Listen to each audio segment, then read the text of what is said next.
Nos encontramos en uno de los rincones de Ciudad Real, que estarán pensando dónde estamos, para hablar de un programa que empezamos ya, un programa que se llama Ciudad Real con lupa, para hablar de la historia de Ciudad Real al detalle. De todo esto nos va a hablar nuestra protagonista de hoy, aunque el protagonista de Ciudad Real, que es Raquel Méndez, que es actualmente guía turístico de Ciudad Real y es graduada en turismo. Raquel, buenas tardes y encantada de empezar esta visión con lupa. Con lupa. Bueno, decía que eres graduada en turismo y creo que este amor por el patrimonio te viene de familia, ¿no? Así es, Sofía. Bueno, mi madre ha sido siempre una gran devoradora de cultura, de libros, una fanática de las mujeres de la historia. Mi hermano también es guía, Francisco Javier Méndez Cabeza. Mi tío, que además es miembro de la Real Academia de Bellas Artes y Ciencias Históricas de Toledo. Y bueno, mi abuela también, mi abuela paterna me ha inculcado mucho el amor por la historia, por el arte, así que me viene en la sangre, Sofía.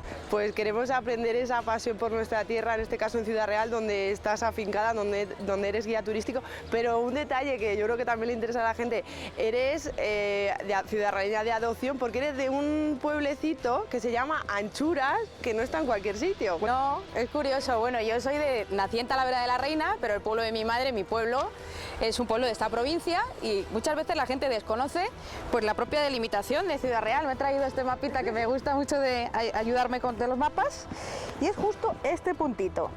Este puntito que tenemos aquí se llama Rincón de Anchuras. Es un pueblecito pequeño, fue muy famoso, habrá gente que se acuerde porque en los años 80 protagonizó una famosa lucha. Se hizo muy conocido porque se quería instalar allí un campo de tiro militar. Habrá gente de mi generación o ya más mayores que lo recuerden. Pues de ahí vengo, de Anchuras, para que la gente sepa, bueno, que realmente hay un enclave aislado fuera de Ciudad Real, que es de Ciudad Real. Totalmente aislado, es como una isla en Toledo. Sí, como el Condado de Treviño, como otros enclaves que hay aquí en España. Pues eso es, el Rincón de Anchuras. Pues una curiosidad, como tu origen y procedencia, es como todas las curiosidades que vamos a conocer de Ciudad Real, porque estamos pues hartos, por así decirlo, en buen sentido, de pasear por Ciudad Real, de pasar por sitios que pasamos por detalles muy importantes y que nos pasan desapercibidos, y es donde aquí vamos a poner la lupa que me la he traído. Vamos a afinar ahí y vamos a sacar la lupa para ver esos pequeños detalles de la historia de Ciudad Real. Pues vamos a empezar. Vamos allá. Ponemos nuestra lupa ahora en la calle Caballeros, donde nos encontramos, y Raquel, la de veces que pasamos por aquí, forasteros, vecinos de Ciudad Real, y no nos fijamos un detalle que tú... Efectivamente, bueno, esto es muy curioso. Al crearse el obispado en 1875, el obispado priorato de las órdenes militares de aquí de Ciudad Real, pues por así decirlo, se requiere construir un edificio para que albergue su sede, ¿no? Los asuntos del obispado, una casa del obispo, por así decirlo. Y se construye esto que tenemos aquí detrás, el Palacio Episcopal. Lo construye un arquitecto, precisamente diocesano, provincial, llamado Vicente Hernández. Bueno, la construcción del edificio es de finales del siglo XIX, pero aquí viene lo curioso. Porque, Raquel, esto no tiene, lo que vamos a hablar no tiene nada que ver con la construcción, sino con un momento histórico del pasado, ¿no? Así es, justo del siglo pasado, la Guerra Civil. Durante la Guerra Civil, lo que se llama Palacio Episcopal se comienza a conocer como el Palacio Rojo. ¿Por qué? Porque se toma por los comunistas, lo convierten en su sede. Y al tomarse por los comunistas, como digo, curiosamente se le comienza a llamar así, el Palacio Rojo. Bueno, hay un momento de la guerra que otra facción de ese mismo bando, los republicanos, intentan llegar a un acuerdo con ellos. Todos sabemos que la guerra civil, siendo neutral, por un lado estaban los nacionalistas y por otro lado los republicanos. Y dentro de los republicanos, varias facciones. ¿Cuáles eran? Bueno, por ejemplo, comunistas, anarquistas, líneas socialistas y por supuesto los republicanos. Los republicanos, tras el desgaste de la guerra civil, llega un momento que quieren pactar con Franco, pactar esa paz con Franco, pero los comunistas tenían sus razones para no hacerlo. Vienen a esta calle los republicanos. Además, estaba entonces aquí al mando de los republicanos el famosísimo general Escobar. Y el general Escobar viene hasta aquí para hablar con ellos. Estaban parapetados los comunistas, parapetados quiero decir, pues dentro del edificio, las ventanas llenas de sacos, con tierra, con legumbres. Y bueno, el general Escobar les insta a dialogar, pero ellos, que estaban siendo apoyados además los comunistas por otras líneas, por socialistas, pues dicen que no. responden. ¿Pero sabes cómo les responden a los republicanos? No, Raquel, pero a ver, para que nos entendamos un poco, que hay muchos datos históricos. En el bando de la izquierda, por así decirlo, estaban los republicanos y los comunistas y no se ponían de acuerdo, y se ponen de acuerdo de alguna forma. ¿Cómo responden los comunistas? Pues responden con disparos. Con disparos desde dentro del edificio, los comunistas a los republicanos de su mismo bando les responden con disparos. Y claro, el general Escobar tenía órdenes del coronel Casado de Madrid y dice, sí, ¿con qué esas tenemos? Entonces, para ubicarnos un poco en el contexto, saber que los republicanos tenían ametralladoras en la torre de la catedral. Claro, en ese Ciudad Real las casas eran bastante más bajas, no había edificios. La catedral que estamos escuchando ahora. La catedral que escuchamos ahora mismo, precisamente en la torre de la catedral había ametralladoras, también en la torre de San Pedro, en la torre del antiguo ayuntamiento, en este edificio. Y además los republicanos tenían dos carros de combate, uno a la espalda del edificio en el Prado y otro que el general Escobar en aquel momento de los disparos manda llamar. Entra ese carro de combate, por cierto ruso, un T-26, modelo T-26 soviético, entra en esta calle Caballeros, antiguamente conocida en esa época como Francisco Adámez, esta calle, y entra, ¿y en qué se convierte la calle? Pues en una lluvia auténtica de disparos. Uf. Pues bueno, Raquel, este edificio se restauró, podemos decir, ¿no? Pero las rejas continúan siendo las originales. Eso es, se restauró el edificio por dentro, que quedó bastante dañado, la fachada también, pero donde vamos a poner la lupa es en lo que no se ha cambiado, en esas rejas, que nos han dejado un testigo de lo que pasó aquel día, el 11 de marzo de 1939, en el final día de la ofensiva.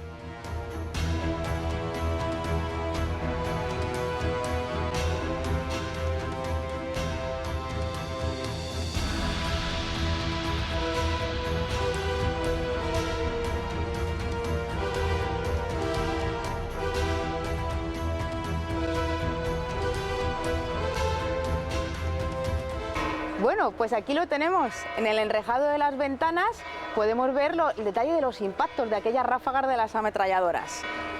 Qué detalle tan curioso, Raquel, porque el edificio se restauró, pero las rejas son las originales, que podemos decir que son testigos de ese 11 de marzo de 1939. Qué curioso. ¿Y hay algo más que añadir?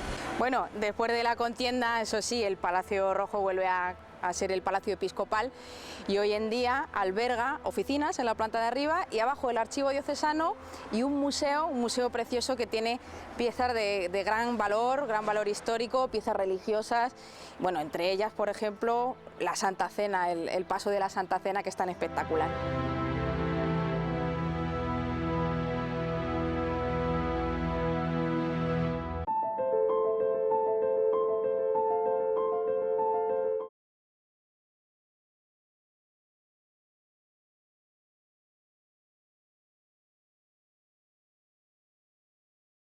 Ponemos nuestra siguiente lupa en el Museo Elisa Cendrero, donde nos encontramos. Como saben, este museo es una casa de principios del siglo XX. Esta casa fue donada por su propietaria, por la ilustre dama benefactora doña Elisa Cendrero, que se encuentra aquí. Como muchos saben que lo han visitado, pues tenemos una colección de abanicos, muebles de gran valor, una colección de artistas de la tierra y muchas cosas más que invitamos a visitar. Pero hoy queremos poner el foco, esa lupa, en el exterior, y para ello Raquel Méndez nos vas a ayudar. Cuéntanos qué podemos ver aquí en esta calle que mil veces pasamos y no nos fijamos. Una calle transitadísima, emblemática y muy antigua, como es la calle Toledo, ¿no?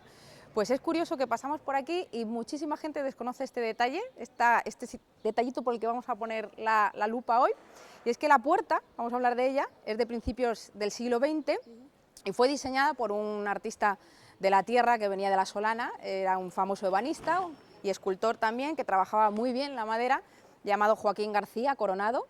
Bueno, una saga de escultores, porque tuvo 4 hijos, todos se dedicaron al tema del arte.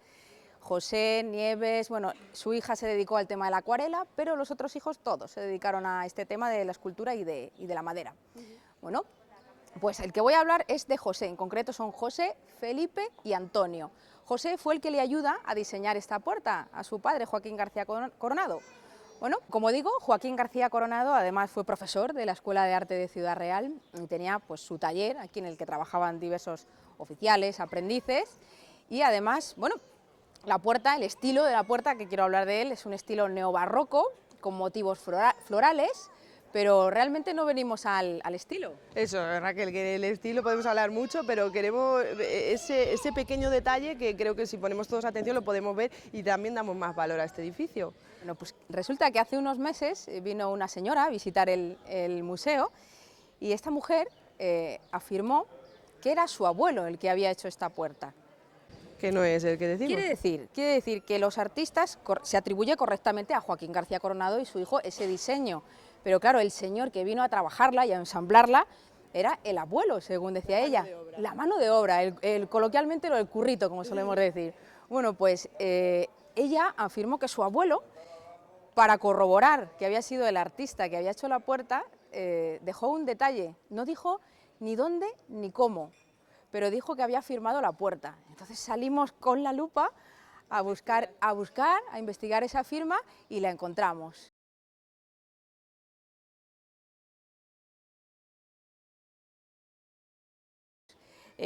Pone v.ruiz, bueno, creemos que puede ser cualquier nombre que empiece por V, Vicente, Valeriano. La verdad es que yo he estado haciendo labor de investigación y llamando a carpinteros de la zona, pero como es una puerta de principios del siglo pasado, en torno a 1915-1916, pues no he conseguido averiguar mucho sobre la familia y sobre este curioso autor, el detalle de V.Ruiz. Pues yo creo que, Raquel, si te parece, podemos lanzar un órdago para que quien sepa información o incluso familiares de este V. Ruiz, que se puedan poner en contacto contigo, con nosotros y poder averiguar más de este detalle histórico tan curioso y tan importante. Genial, Sofía, siguiendo esta labor de la lupa detectivesca, pues ahí vamos. Eso sí, también quiero añadir otra cosa, que un detalle que tiene la puerta, dos detalles, es que los tiradores no son ni de Ruiz ni de Joaquín García Coronado y su hijo. Los tiradores y los llamadores, que también son muy valiosos porque ganaron un concurso de cerrajería en 1916, son de un profesor también de la Escuela de Arte, Ibarrola, conocido como Ibarrola.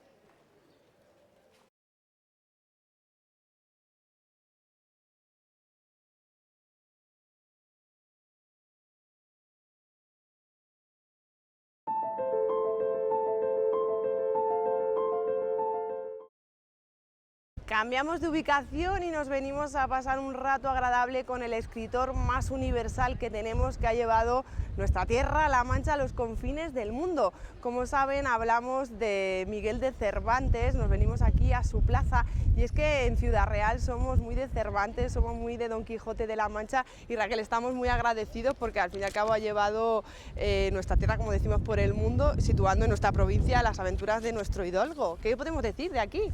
Bueno, pues efectivamente Cervantes además merece homenaje solamente por su trayectoria literaria, por todo lo que nos ha aportado Cervantes, pero no venimos hoy a hablar de Cervantes en concreto, venimos a hablar del monumento.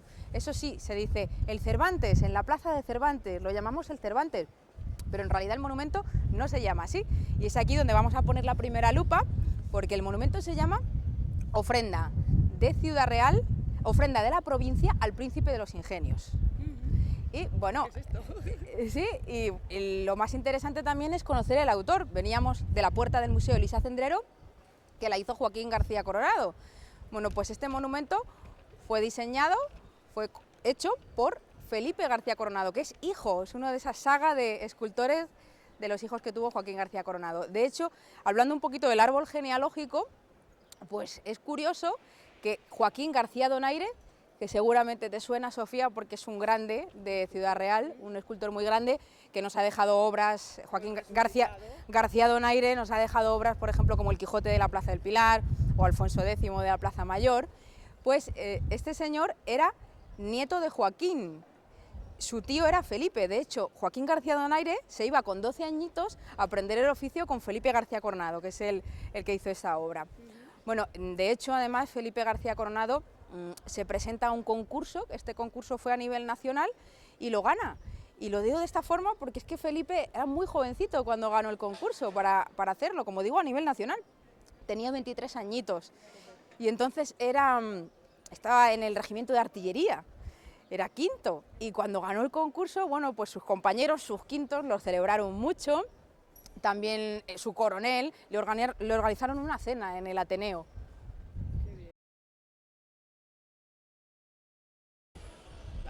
Y hablando de todo esto, Raquel, ¿algún detalle donde poner esa lupa, que es a lo que venimos? Claro que sí, de hecho hay muchas lupas, ya hemos visto cómo se llamaba el monumento y ahora vamos a la siguiente, que es la fecha. Detrás, justo en la espalda de Cervantes, podemos ver en números romanos esa fecha en la que fue realizada la obra, el monumento, en 1925. Que de hecho, como dije, muy jovencito, Felipe García Coronado, cuando la realiza con solo 23 añitos, fue un escultor muy prolífico porque a pesar de su corta vida, realizó muchas obras. De hecho, añado que murió aquejado de una terrible enfermedad con 35 años solo. Pero también, aparte de esa espalda y esa fecha, tenemos otra lupa, que es la firma, donde tenemos nuestra firma de nuestro Felipe, nuestro Felipito, ahí la vemos también. Y además, bueno, tenemos más lupas todavía. Quizá la más curiosa de todas es la que pone la fundidora, donde vemos ahí Codina. Bueno, hablando de esto, cuento que primeramente Felipe presenta un boceto para ese concurso y se lo aceptan, pero le piden simplificarlo. Y lo que no entiende bien Felipe es por qué le pedían simplificarlo, porque de hecho él lo simplifica, pero cuando entrega el nuevo boceto, entonces le hacen entender que lo que querían era que abaratase el costo del monumento porque no había, estaba la cosa canina, como se dice. Así que bueno, él lo simplifica. Realmente el primer boceto, Cervantes iba a llevar unas columnas detrás. Bueno, luego se simplifica para hacer lo que pudo y adaptarse al presupuesto que había, pero claro, había tantos problemas con esto del presupuesto que no llegaba el dinero a la fundidora, que entonces costaba 8.000 pesetas el proyecto del monumento. Y la fundidora Codina, pues al no recibirlo, pues estaba muy paralizado, ¿no? No podían fundir. Y se ponen de acuerdo una serie de señores que le piden al mismísimo general Aguilera, por supuesto personaje ciudadraleño muy conocido aquí en la ciudad y a nivel nacional, ¿no? Un gran político de España, pues intercede el general Aguilera y es este personaje el que escribe al mismísimo Primo de Rivera para solicitar ayuda para que se pudiera llevar a cabo el monumento. Y Primo de Rivera concede ni más ni menos que bronce de cañones de la Guerra de África. Estos cañones de la Guerra de África se llevan a Codina y son fundidos allí y ya se puede materializar. Quiero decir que es una cosa muy curiosa que la gente no sabe, que este Cervantes está hecho con esos cañones de la Guerra de África. De hecho, además, otro detalle es que es la fundidora Codina, poniendo la lupa ahí en esa firma de la fundidora, pues empezó a existir hace 130 años, ni más ni menos, esta fundidora, y sigue funcionando. De hecho, ahora la llevan los bisnietos y tataranietos de esos escultores que ayudaron a fundir a este Cervantes. 130 años de historia esta gran fundidora y ahora se llama Codina Escultura. Bueno, otro detalle que no he dicho que lo vemos ahora es la corona de laurel, como le laurean a Cervantes el pasado Día del Libro, el 23 de abril, pues siempre el grupo literario Guadiana viene a colocarle su corona de laurel, que también podemos hacer una lupita a esa corona. Y algo que me causa a mí expectación es esa inauguración de este monumento, Raquel. Bueno, pues imagínate, si pudiéramos, Sofía, tú y yo teletransportarnos ahora a ese 16 de abril de 1927, que fue cuando se inaugura este monumento a Cervantes, pues hay fotografías de la época que son realmente impresionantes porque acudió muchísima gente, las autoridades, mucho público y bueno, pues realmente no estuvo primero ubicado aquí. Primero se inaugura en la Plaza del Pilar, que fue su primera ubicación, luego ya se trasladó aquí, pero sin duda aquel día, bueno, sería emocionante, Sofía. Una curiosidad que se me ocurre, Raquel, es que esta plaza de Cervantes fue remodelada hace unos años y Cervantes tuvo que ser trasladado, lo quitaron de este sitio también. Se trasladó, también se llevó al Museo del Quijote y de hecho, bueno, estaban muy deteriorados ya los relieves que tiene el monumento, que también valdría hacer lupa, pero esa lupa la podemos dejar para otro día, pero es cierto que los relieves no son los originales estos. Se sacó un molde y los originales están allí en ese Museo del Quijote donde fue trasladado en aquella remodelación de la plaza. Es decir, que se sacó el molde y estos no son los originales, los otros están allí. Brevemente señalar que los relieves que tiene el monumento precisamente son capítulos del Quijote. Uno es la riña en la venta, el otro es el entierro del pastor Crisóstomo, por supuesto la batalla de Lepanto y el otro es el Quijote en la carreta.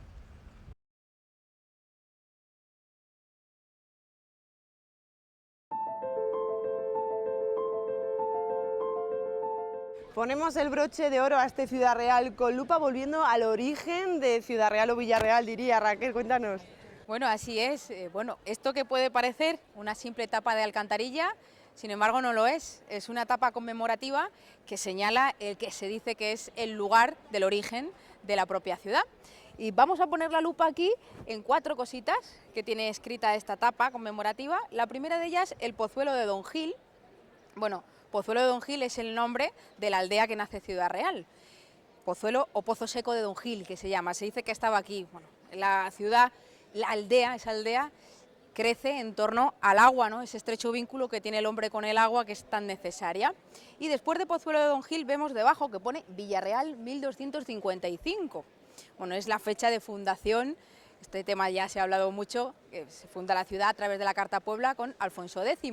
Alfonso X quería repoblar Alarcos, pero aquel lugar estaba muy doliente, quizás gafado por tanta sangre derramada en la batalla, la famosa batalla de Alarcos, y se viene aquí a esta aldea, que era lo más cercano que tenía. Le interesaba muchísimo establecer una ciudad, fundar una ciudad en plenos dominios de esa poderosa orden de Calatrava. Bueno, la establece aquí porque además estamos justo en el camino real de Toledo hacia Sevilla, hacia el sur. Establece y funda, por eso ese otro Villarreal 1255. También vemos que pone, acercando la lupa, Ciudad Real 1420. Esa otra fecha es crucial en la historia de Villarreal, porque ahí es cuando cambiamos de Villarreal. Juan II, el entonces rey de Castilla, sube al trono, muy jovencito, con tan solo 14 años, y bueno, pues es secuestrado por Enrique de Aragón, y lo secuestran y lo sitian en un castillo, que es el castillo de San Martín de Montalbán. ¿Y quién acude a salvar a este Juan II? Pues acuden 1.500 hombres, se dice, de las milicias de Villarreal. Y Juan II, en agradecimiento, concede a Villarreal, agradeciendo, ¿no?, esa salvación, ¿no?, agradeciendo esto, él concede el título de ciudad a Villarreal, ciudad muy noble y muy leal. Entonces, a partir de 1420, Villarreal comienza a llamarse Ciudad Real. Y el último, que también es muy interesante, la última lupa, es altitud 627 metros. Y es que puede parecer que Ciudad Real es llana, sin embargo no del todo, tiene alguna cuesta que otra. De hecho, este 627 es una de las altitudes más bajas de la ciudad. Estamos en el centro de la Plaza del Pilar, y la Plaza del Pilar, aquí viene lo bueno, es un antiguo volcán. Esto también es muy desconocido. No son volcanes como los que estamos acostumbrados, como Cumbre Vieja, que eran volcanes cono de piroclastos, con esta forma, ¿no? El magma asciende y se forma ese cono. No, estos volcanes, pues claro, pero yo aquí no veo ningún volcán. Claro, porque son volcanes al revés, a la inversa.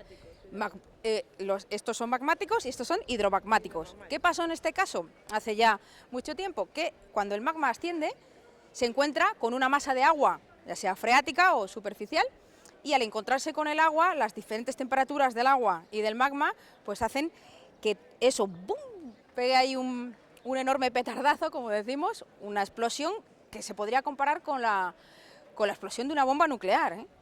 Entonces lo que se forma es un gran cráter. Por eso la Plaza del Pilar lo que es un volcán, es un gran cráter, y estaríamos en el centro de uno de ellos. Ciudad Real se asienta sobre 5, 3 de ellos aquí en el casco urbano.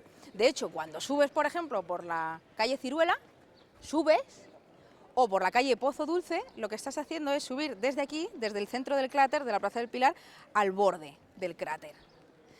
Qué curioso, ¿verdad, Sofía?